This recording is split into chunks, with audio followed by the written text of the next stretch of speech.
一天之內2次熔斷，你沒聽錯，不是2天，是同一天。韓國股市的交易被硬生生的按了2次停止鍵。等塵埃落定， Kospi 指數暴跌了 9.99%， 一天蒸發掉了將近1成。而這已經是半個月裡第2次大崩盤了。朋友們，先別急着劃走，這事跟你的錢包關係比你想的大得多。你手裡只要有 AI 股票、芯片股、存儲股，哪怕只是買了一隻跟蹤大盤的指數基金，昨天這一砸就砸在你的賬戶上。因為從首爾到紐約 AI 這條全世界最擠的賽道，被人當着所有人的面連扇了2記耳光。6月8號我專門做過一期首爾熔斷的視頻，當時我說 AI 交易就是同一根弦上的幾個結，倉位太擠，槓桿太高，又在賭一個完美的未來。話音還沒落，昨天同樣的故事又演了一遍，而且更狠。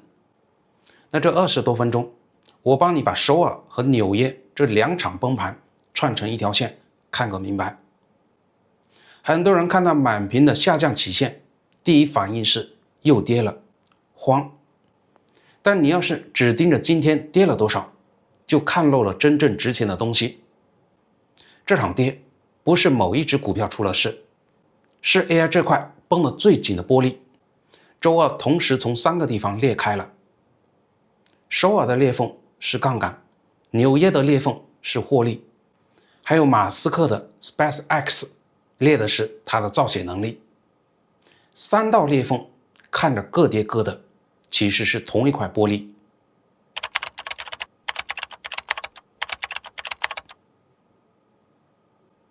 咱們一個一個來拆，先看最先崩的首爾。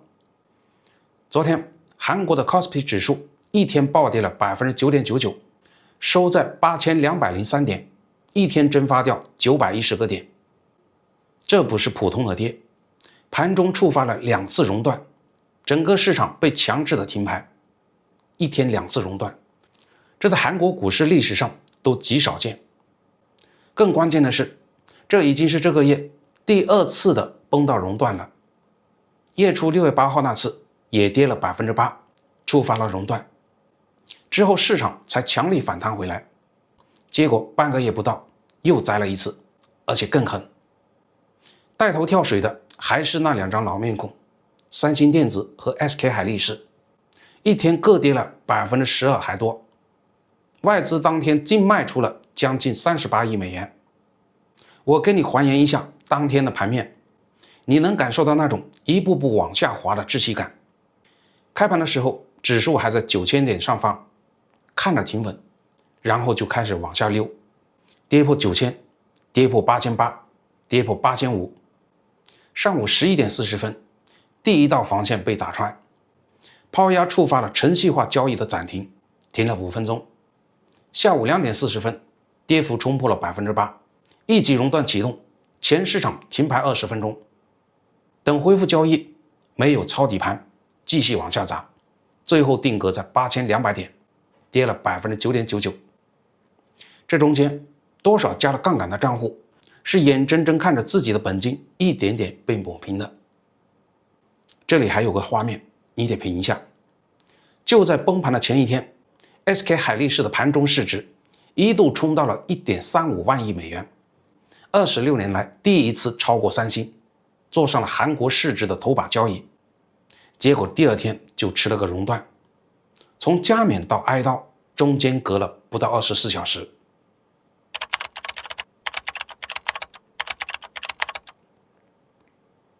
為什麼韓國跌得這麼乾脆呢？因為它的底座是槓桿堆起來的。三星加上海力士這2家，趁着 Kospi 差不多一半的市值。今年指數的漲幅裡，有70%是他倆貢獻的。說白了，韓國這個市場就是美股芯片股的一個3倍槓桿。美股芯片每跌1分，韓國就得跌3分。而真正讓槓桿這麼嚇人的是散戶的玩法。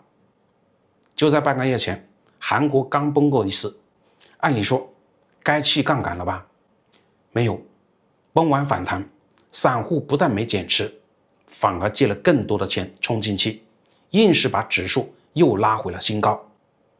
我打個比方你就懂了，這就好比一個人在賭桌上輸了一把，轉頭不是離場，而是回家又抵押了一套房，加倍押了回來。贏的時候爽，可一旦風向變了，抵押出去的房子是要連本帶利還的。給你個數，你就懂这槓桿有多瘋。韓國融資買股的餘額一度堆到37萬多億韓元的歷史高位，很多20多歲的年輕人一個人開了2個交易賬戶，借來的錢滿倉殺進三星和海力士。這種結構漲的時候是助推器，跌的時候就是放大器。周二就是風向變的那一天。更要命的是，這一天連最該穩住盤子的錢也在往外撤。韓國最大的養老基金國民年金這個月也變成了淨賣出。原因很簡單，前陣子指數漲得太猛，他手裡的韓國股票佔比超過了政策規定的上限，按規矩必須被動的減倉。養老金在賣，外資在賣，那誰在接盤呢？還是那批加了槓桿的散戶。上次崩了他們買，這次崩了還是買。你品品這個結構，一個市場裡最該控制風險的錢在奪路而逃，最扛不住風險的錢卻在拼命的往裡衝，這本身就是下一次踩踏的火藥。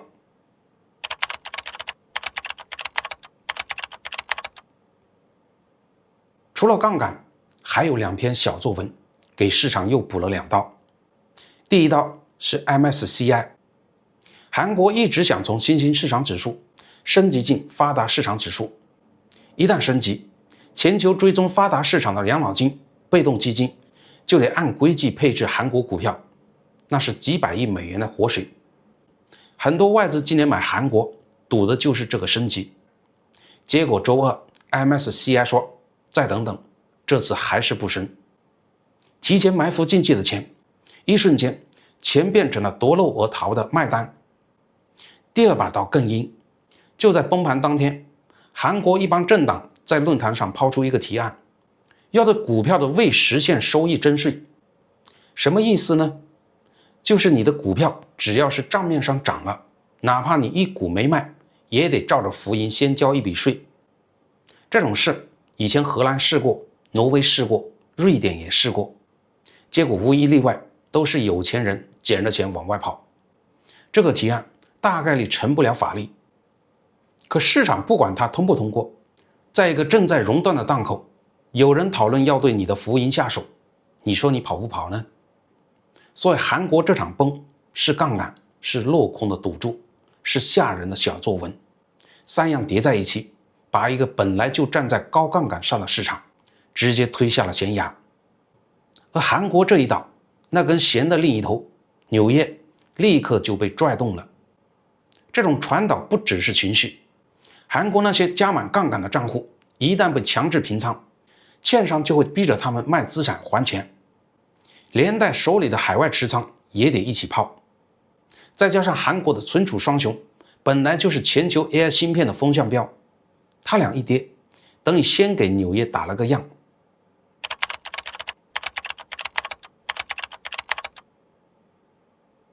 周二的美股，芯片股集體挨打。這一天，納斯達克跌了2%出頭，帶頭殺跌的全是今年最風光的那批芯片股。正中是存儲芯片，美光一天跌了13%，做存儲的閃迪跌了13.6%，是他自2月以來最慘的一天。西部數據跌了8.5%，邁威爾跌了9.4%，高通跌8%，連給芯片廠造設備的那幾家，應用材料、泛凌、泰瑞達也全都跌了8%到9%，台積電跌了5%，整個半導體的 ETF 一天跌掉了6.5%，一片哀嚎。問題來了，朋友們，這些可都是今年的大牛股，怎麼說翻臉就翻臉呢？答案就4個字：獲利了結。你想想，這些芯片股不到半年的時間，股價整整翻了個倍。就拿美光來說，年初還是285美元，周二大跌之前已經衝到了1240多，今年漲了330%，是標普500裡漲幅第3的股票。它的市值5月底剛突破了1萬億，是史上第2家邁過這道門檻的存儲公司。漲得越猛的，一旦風吹草動，跑起來也越急，這就是裂縫2，獲利盤的裂縫。壓垮它的有3根稻草，第一根是美聯儲。上周美國銀行拋了份報告，說今年可能還要加3次息，利息一漲，最先挨打的就是靠未來的故事撐着的高估值 AI 股。第二根是存儲要過剩的擔憂，一份第三方報告戳中了市場对內存漲價能不能持續的疑慮，而美光的財報今天盤後就出，所有人都屏住呼吸等這個數。第三根是 AI 交易實在太急了。Jeffrey 的交易員就說，最近這2-3周水面底下冒出來的問題越來越多，中國的開源模型越來越能打，還有省着用算力的新算法，這些都在悄悄地改寫 AI 交易的玩法。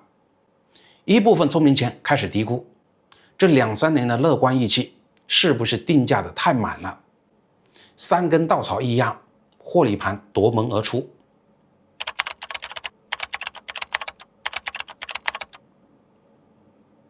對這場跌，華爾街吵成了2派。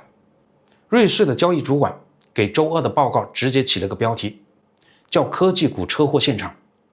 可韋德布什的明星分析師 Dan Ives 說的輕鬆多了，他說這只是漲多了喘口氣， AI 革命才打到第3局，這種讓人捏把汗的時刻後面還多着呢。一個說是車禍，一個說是喘氣，這2種聲音背後是2套完全不同的判斷。說車禍的認為這是高位見頂的信號，說喘氣的認為需求沒塌，只是漲得太快歇一歇。到底誰對？今晚美光的財報就是一個驗證點。這事也跟你直接有關。存儲芯片這一輪漲價，最終是要傳導到你手上的那部手機、那台電腦的賬單上的。美光今晚的數字不只是股民的事，它會告訴你未來的這一年，你買電子產品要不要多掏錢。你可能會問了，韓國的存儲股崩了，憑什麼能砸到紐約呢？因為在今天的市場裡， AI 根本不是幾隻孤立的股票，它是一筆被全世界資金擠在一起的同一筆交易。買英偉達的人多半也買了台積電，也買了存儲，還通過指數基金間接買了三星和海力士。大家手裡攥着的其實是同一個故事的不同切片。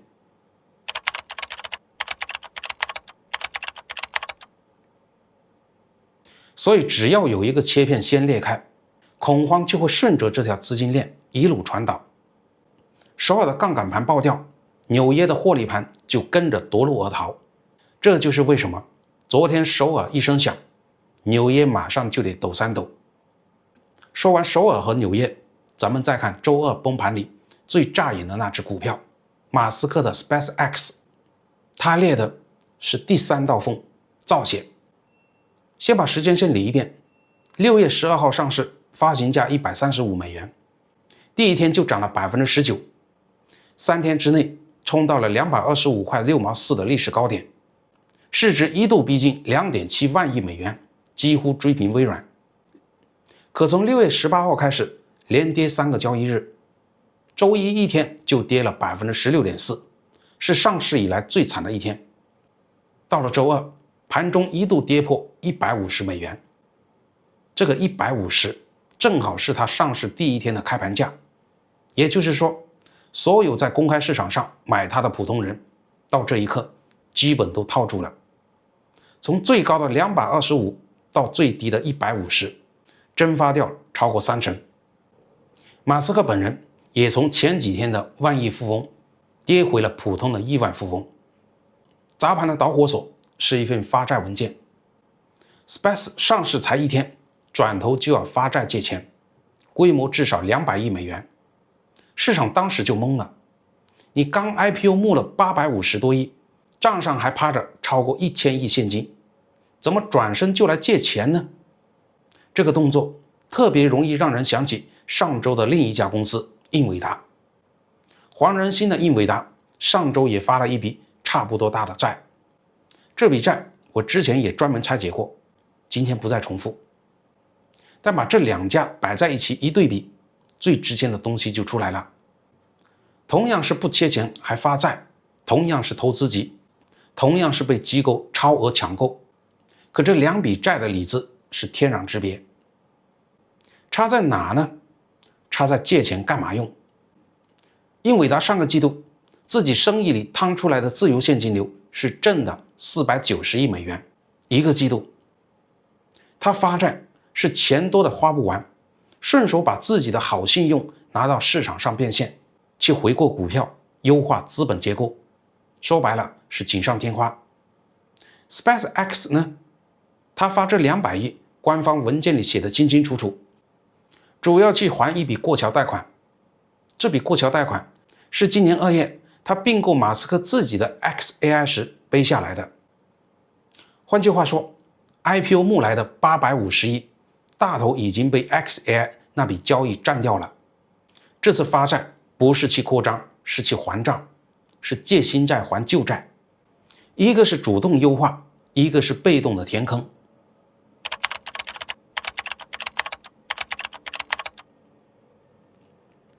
這就是英偉達那張臉和 SpaceX 這張臉最根本的區別。可周二這件事最抓人的關鍵點還不是這個，是另一個特別詭異的畫面：股債分歧。同樣這只 SpaceX， 同一天門口排着2隊人，一隊是債券投資者，搶着把錢借給他，他這筆200億的債認購訂單堆到了890億，超額4倍多。另一隊是股票投資者，正奪門而逃，把股價砸到破發。同一家公司，債主搶着進，股東搶着出，這怎麼解釋呢？說白了，債主和股東站的位置根本不一樣。債主排在最前面，手裡攥着借條，背後還有新鏈每年幾十億的現金流兜底，他不怕，無非多收點利息當個保險。可股東排在最後面，他買的不是抵押物，他買的是這家公司的故事還能講多久。而 SpaceX 的故事底下墊着的真相是他根本不能自己造血。他最能賺錢的新鏈去年營業利潤44億美元，是台很能打的現金機器。可問題是併進來的 xAI 去年1年就虧掉了63億多。一台賺錢機器1年賺的錢被另一台燒錢機器錢吞了還不夠，倒貼。兩邊一抵， SpaceX 整個公司去年淨虧將近50億，而且這窟窿還在變大。光是今年1季度，他在經營上賺的錢只剩10個億出頭，搞建設卻花掉了100億，單個季度的現金缺口就是90億，賬上的錢3個月就燒掉了將近90億。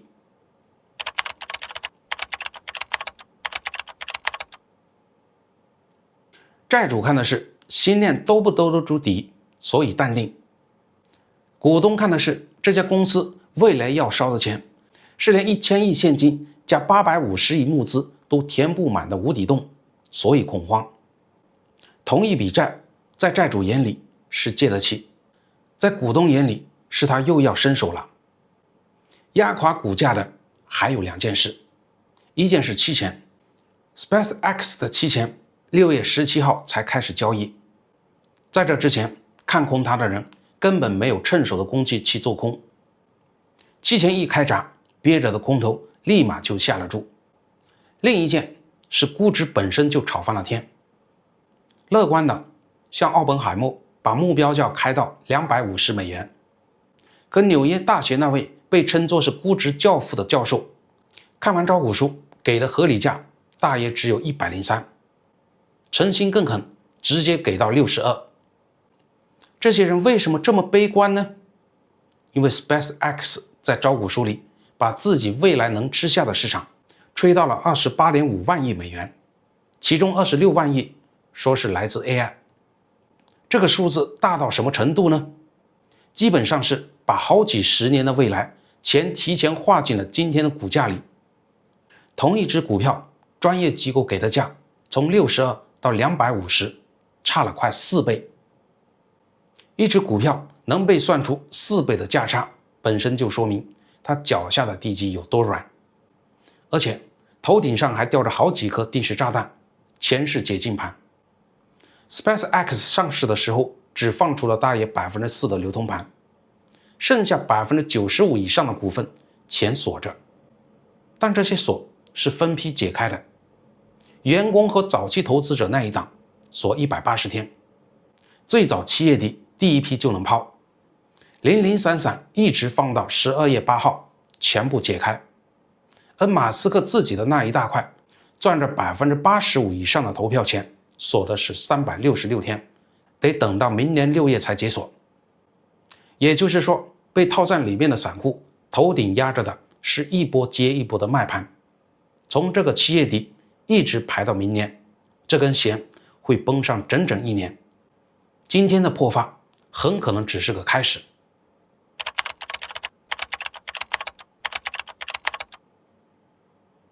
現在你把這3道裂縫放在一起看，首爾崩的是槓桿，紐約跌的是獲利盤， SpaceX 破發破在造血，看着是3件事，背後是同一个東西。這一輪 AI 行情需求是真的，這一點我從來沒否認過。可問題是，價格已經提前把未來2-3年的樂觀全都裝進去了。當一塊玻璃被崩到這種緊度，它就不需要一記重錘，任何一個小催化劑，一份鷹派報告，一條徵稅的小作文，一份發債的文件，都足以讓它從最薄的地方先裂開一道縫。週二是3道縫同時裂了，而且你注意，砸碎它的沒有一個是真正的大利空，沒有公司爆雷，沒有需求消失，全是催化劑級別的小事。一個被崩到極限的市場往往就是這樣，不是被一拳打倒的，是自己先扛不住自己的重量。而且裂縫還不止這些，這幾天 Google 也在連續的下跌，背後是2位重量級的 AI 科學家接連的出走。前一期我們還專門聊過，一個去了 OpenAI， 一個去了 Anthropic。Google 的基本面其實不差，搜索、雲、YouTube、自研芯片，這套生態寬度別家比不了。可它有個心病，在最賺錢的 AI 編程工具上一直沒拿出清晰的產品方案，而編程恰恰是 OpenAI 和 Anthropic 眼下增長最快、最能撐起估值的業務，最能把研究變成產品、變成錢的地方，現在好像都不在 Google。人才往哪走，錢就往哪走，這本身就是個最誠實的信號。所以週二這一跌，與其說是壞消息，不如說是一次體驗。他在體驗一件事 ，AI 這套萬億級的氣勢到底是真有底，還是被資金吹得太滿？那這個時候，作為普通人，你該盯什麼呢？不用去記一堆複雜的指標，我只給你2個最樸素的觀察點。第一個就是今晚美光的財報，它的毛利率要是真能站穩，說明這輪存儲漲價是真有結構性的支撐，那這場跌就更像是一次洗盤。要是數字不及預期，那市場擔心的週期見頂可能就要應驗了。第二個，盯住年底 SpaceX 的解禁，那是檢驗這套高估值故事到底有多少人真願意在高位接盤的試金石。這2個時間點比今天跌了多少重要的多。